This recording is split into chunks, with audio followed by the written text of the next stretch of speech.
Bonjour les amis. Bon, aujourd'hui je reprends les vidéos comme d'habitude.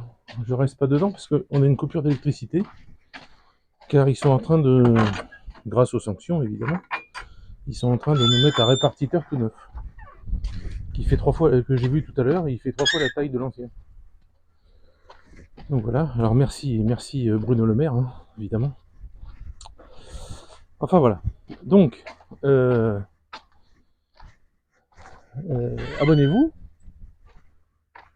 abonnez-vous, mettez un pouce, mettez un commentaire, etc. Et surtout, s'il vous plaît, parce que va y avoir une réunion bientôt, pensez aux mères et aux femmes des soldats. Je vous en ai parlé la dernière fois, j'ai reçu rien, zéro. Donc je m'inquiète un peu, parce que vous vous rappelez, une fois j'y étais pas allé parce que j'avais rien à leur donner.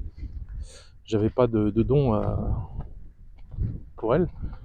Donc vous avez vu la vidéo avec Alexei, dans les mamans, il y a sa maman, justement. Donc il faut y penser. Euh, voilà, moi je suis allé à Kazan, j'ai gagné un petit peu de sous. Pas beaucoup, hein, parce que j'ai pas pris beaucoup d'argent, mais il y a la moitié de ce que j'ai gagné, ça va être pour ça. Je vais mettre ça là, pour les femmes et les mères des soldats, et l'autre moitié pour l'anniversaire d'Elena, fin octobre.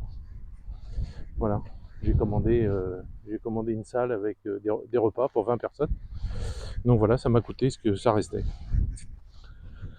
Voilà, donc pensez-y s'il vous plaît, c'est important. Et en fait, vous savez elles croient en vous, quoi. Elles ont déjà reçu des dons, etc. Et elles sont contentes, quoi. Et elles croient dans les Français qui les aident. Alors, ben, n'hésitez pas, hein, si vous pouvez, évidemment, ceux qui peuvent pas, je comprends, je l'ai déjà dit. C'est pas la peine de me dire que vous pouvez pas, hein, je le sais. Mais ceux qui peuvent, ben, allez-y. N'hésitez pas. Bon, j'ai une de mes poules qui est morte avant-hier, donc elle est enterrée là. Voilà, personne n'y a touché, ça va. C'était la plus vieille, celle que Elena avait appelée sexy. Petite poule, toute blanche, de race allemande, gentille comme tout, qui m'a fait des œufs pendant 4 ans. Voilà, parce que les poules en Russie vivent moins longtemps qu'en Europe. J'ai vu qu'en Europe c'est 5 à 10 ans, mais ici 4 ans c'est déjà une bonne poule, quoi. Euh, elles ont l'hiver, évidemment ça use le métabolisme. Enfin voilà. Donc aujourd'hui je voulais vous parler d'un truc dont je vous ai déjà parlé, c'est Bibit. Alors qui c'est Bibit? Eh ben Bibit c'est le mari de Macron. Et figurez-vous que vais vous le mettre en lien en dessous. Il y a une vidéo qui est sortie de cette fameuse journaliste américaine, afro-américaine, qui s'occupe de ce sujet, qui avait fait une vidéo, justement, plusieurs vidéos sur le sujet, sûre et certaine, persuadée que c'était un mec. Bibit, hein, je parle.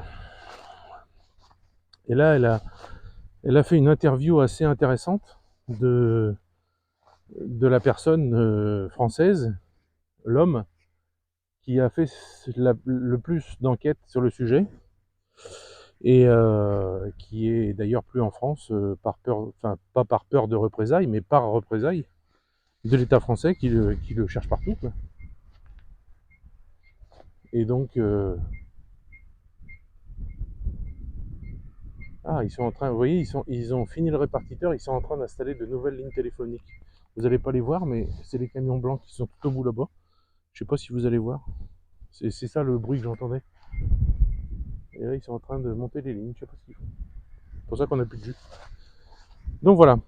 Euh, et ben dans cette vidéo, figurez-vous que évidemment la dernière photo en date où on voit Bibit sur le bateau avec son mari et puis les copains, et elle est en maillot de bain, et, et ce qu'on voit qui fait une boule là où vous pensez, c'est pas un monde Vénus, ou c'est pas non, c'est autre chose.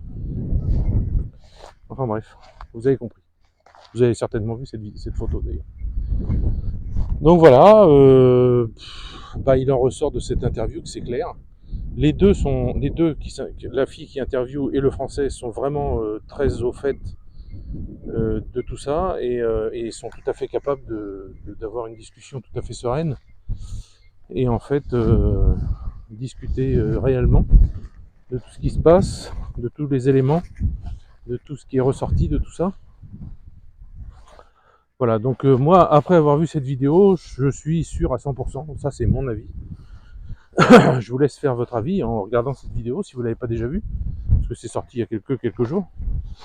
Je suis persuadé à 100% que, depuis toujours, hein, je suis persuadé que c'est un mec, parce que de toute façon, ça va avec la perversion du bonhomme, du président.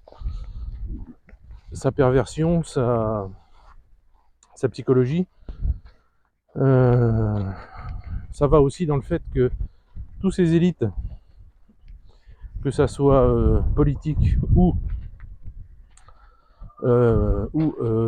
mince, j'ai oublié le nom, les oiseaux là qui font une espèce de secte là, ou avec vous savez la pyramide et l'œil au milieu, les francs-maçons, voilà. Ça devient de plus en plus, bon ça c'est par des gens qui m'écrivent et que je peux pas vous raconter tout ça, mais parce que j'en ai pas de preuves, c'est juste les gens qui m'en parlent, mais des gens qui ont été francs-maçons, qui ont vu comment ça se passait, qui ont vu tout ça. Et en fait ces gens-là,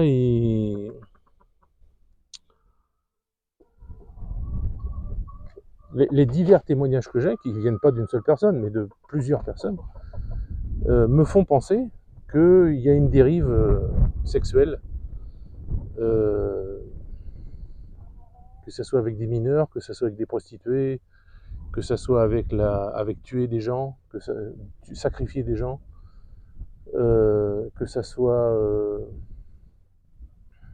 enfin bon, c'est des anormaux, quoi. Enfin, le pouvoir qu'ils se sont octroyés depuis la mort du roi de France, parce que c'est eux, hein, c'est les mêmes, hein, les a fait de plus en plus jusqu'à aujourd'hui dériver vers par le fait de chefs de ce genre de trucs qui le sont et qui ont obligé les autres à l'être et puis qu'ils sont devenus et puis qui se sont dit oh bah après tout c'est rigolo. C'est rigolo de violer des enfants, c'est rigolo de enfin, tout ça quoi, c'est incroyable quoi, c'est dégueulasse, c'est dégoûtant, c'est tout ce qui nous répugne. C'est tout ce qui... Ah, il y a du vent, j'espère que ça va aller. C'est tout ce qui nous fait, peut-être vous aussi, penser à partir de France pour venir en Russie, parce que avec les visas idéologiques, en fait c'est pour ça. Parce que ici, on n'a pas tout ça. On n'a pas toutes ces choses, on n'a pas ces sectes bizarres, on n'a pas... Même les pires et les plus gros oligarques et les gens les plus riches et tout ça, c'est des gens qui vont à l'église, c'est des gens qui protègent leurs parents, leurs grands-parents, les enfants, même ceux des autres, qui, si jamais il se passe quoi que ce soit contre la Russie, ils basculent complètement de bandits à défenseurs du pays. Enfin, vous voyez, le genre de personnes que vous n'avez pas en France, ça n'existe pas. Donc voilà, donc tout ça, c'est...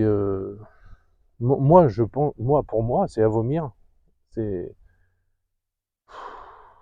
fait un peu partie des raisons pour lesquelles je suis parti aussi, parce que déjà, il y a 10 ans, je voyais tout ça dans la police. On nous demandait d'emmener des gens d'un endroit à l'autre, des hommes politiques, des trucs comme ça pour les protéger, pour ne pas être chopés par la police, ou pour ne pas être chopés par la justice, ou aller les chercher à la descente d'avion en revenant du Maroc. Bon, ça c'était sous Mitterrand, si vous voyez de qui je parle, pour les ramener chez eux en toute sécurité, sans que aucun média ne sache. Bon, ça s'est su quand même, mais bref, enfin, vous voyez ce que je veux dire. Donc ces histoires de bibites là, ça m'étonne pas. Je suis pas étonné, hein, pas du tout. Mais alors, ça m'étonne pas des personnages, ça m'étonne pas des personnages de cette espèce de cirque, de cette espèce de théâtre. Parce que Macron, c'est que du théâtre. Je comprends même pas qu'il y ait des gens qui ont encore voté pour lui, ou alors c'est la partie débile de la population française, je pense, qu'il y a une partie débile qui comprend rien, qui ne s'intéresse à rien et qui voit que ça, quoi, que oh, il est jeune, oh il est beau. Bon, peut-être, j'en sais rien, moi je sais pas dire si un homme est beau ou pas, j'arrive pas. Hein. Une femme, je peux le dire, mais un homme, j'en sais rien. Et qu'est-ce que tu fais, toi? Tu me piques? Dis donc. Donc, bon, ça ne m'étonne pas de ces gens qui doivent faire partie de ce genre de, j'en sais rien, de secte, de malades mentaux, de gens ivres de pouvoir qui se croient tout permis, qui peuvent tout faire, qui peuvent noyer une petite fille dans un seau d'excréments, par exemple. Voilà ce que je peux connaître de ces gens-là. Enfin bon, ces gens sont dégueulasses. Il y en a de plus en plus. Et vous êtes là, en bas de tout ça et vous vous rendez pas compte de tout ce qu'ils font. Et ils font tout pour que vous vous en rendiez pas compte. Et ils font tout pour que vous continuiez à les aimer, à les voter pour eux, à les mettre en place, pour en plus qu'ils gagnent beaucoup d'argent, qu'ils en profitent bien, parce que croyez-moi que quand il y a par exemple des routes à refaire et que le député ou je ne sais qui, ou le maire ou je ne sais quoi, doit ouvrir un marché, la personne le patron d'entreprise qui va faire les travaux est déjà connu avant que le truc soit lancé, quoi. Hein, donc le truc officiel dit qu'il faut faire une étude de marché, il faut faire tout ça, mais en fait il n'y a rien du tout qui est fait. Et ils savent déjà qui va le faire et qui va donner une enveloppe derrière. Donc bon, je dis pas qu'en Russie il n'y a pas ça. Hein. Ça, si on parle de corruption en Russie, bah voilà, c'est là, quoi. C'est ce genre de truc. Bon, mais la Russie ne dit pas que la France est corrompue, etc. Mais par contre l'inverse, oui, alors qu'ils font la même chose. C'est là qu'est la différence. C'est que les Russes ne critiquent pas eux. Ils le font, mais ils vont pas aller dire que les Français sont comme ça. Par contre, les hommes politiques français disent que les Russes ils sont corrompus, c'est pas bien, c'est mal, ouh, bouh, mais ils font exactement la même chose. Et là, il y a un truc qui va pas. C'est ça qu'on leur reproche en fait. On reproche aux Russes d'être corrompus, mais il faudrait reprocher aussi aux Français de tous les maires, tous les députés, tout ça. Là. Arrêtez de me dire qu'il y en a qui sont honnêtes. Il y en a peut-être un ou deux sur toute la France, quoi. Allez, un ou deux, trois, quatre, allez, quatre maximum. Faut pas nous prendre pour des neuneux non plus. Hein. Bon bref, donc Bibit, eh ben c'est Bibit, c'est pas Birgit, c'est Bibit, c'est Jean-Mimi. Vous me direz, hein, moi à la fin de cette vidéo, comme je vous ai dit, mon idée est faite. Donc voilà. Bon, je vous laisse regarder ça. On est d'accord que ça n'a rien à voir avec la Russie, mais comme je vous en avais parlé, déjà j'avais déjà fait une ou deux vidéos là-dessus, bon ben je vous dis la suite. Et voilà. Allez, je vous laisse, je vais aller voir si j'ai du jus.